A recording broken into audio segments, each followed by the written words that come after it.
रोजगार गारंटी कार्य सृजन में कांग्रेस सरकार विफल हो रही है। बता दें सिरीसिला जिले में औसतन 50 दिन भी काम नहीं मिल पाया। बजट में इस योजना के लिए 95,692 करोड़ आवंटित किए गए हैं। प्रत्येक व्यक्ति को 125 दिन का काम प्रदान करें।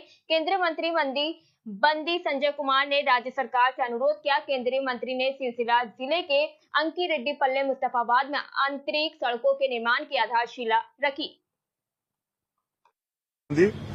రాష్ట్ర ప్రభుత్వం ఈ తిట్టుడు బంద్ చేసి ఈ బూతులు తిట్టుడు బంద్ చేసి ఈ విమర్శలు బంద్ చేసి కేంద్ర ప్రభుత్వంతో సమన్వయం పాటిస్తూ రాష్ట్ర అభివృద్ధికి సహకరించాల్సిన బాధ్యత రాష్ట్ర ముఖ్యమంత్రి మీద ఉంది. రాష్ట్ర ముఖ్యమంత్రి ముందుగా భాషను సరి చేసుకోవాలి, భాష మార్చుకోవాలి, రాష్ట్ర ముఖ్యమంత్రి వివరశైలి మార్చుకోవాలి. ఈ గుండ్ల గురించి మాట్లాడు, తొండల గురించి మాట్లాడు, ఈ తొక్కుకుంటా వచ్చుడు, ఈ ఏం భాష ఇది? నవ్వు జనమంతా నవ్వుకుంటున్నారు రాష్ట్ర ముఖ్యమంత్రి భాష విషయం.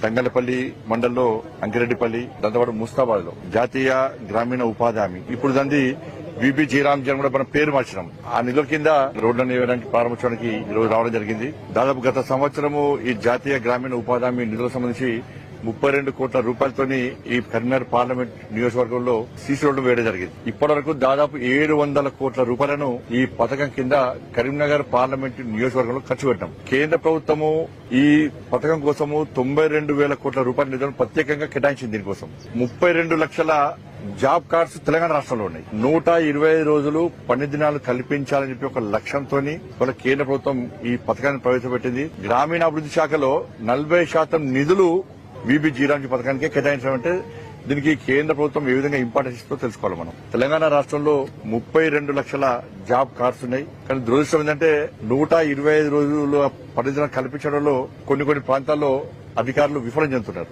సిరిసిలో దాదాపు 92,000 జాబ్ కార్డ్స్ ఉన్నాయి. ఈ సిరిసిల్ల జిల్లాలో 125 రోజుల పనిదినం కల్పించే పరిస్థితి లేదు.